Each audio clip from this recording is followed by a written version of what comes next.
महापरिनिर्वाण दिनानिमित्त उद्धव ठाकरे आणि राष्ट्रवादी काँग्रेसच्या नेत्या सुप्रिया सुळे यांनी आज दादर चैत्यभूमी इथे उपस्थित राहून डॉक्टर बाबासाहेब आंबेडकरांना अभिवादन केलं।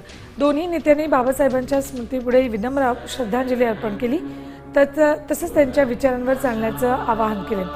उपस्थित भाविकांशी संवाद साधताना त्यांनी सामाजिक ऐक्य, समानता आणि स्थानिक मूल्यांच्या जपणुकीवर भर दिला। चैत्यभूमी परिसरात दिवसभर मोठी गर्दी पाहायला मिळते।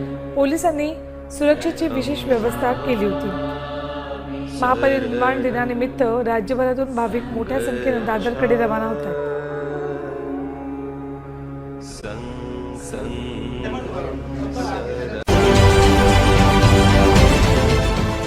देश विदेशातील प्रत्येक घडामोडींचे लाईव्ह अपडेट मिळवण्यासाठी आता साम टीव्हीच्या सर्व सोशल मीडिया प्लॅटफॉर्मला लाईक, फॉलो आणि सबस्क्राइब करा।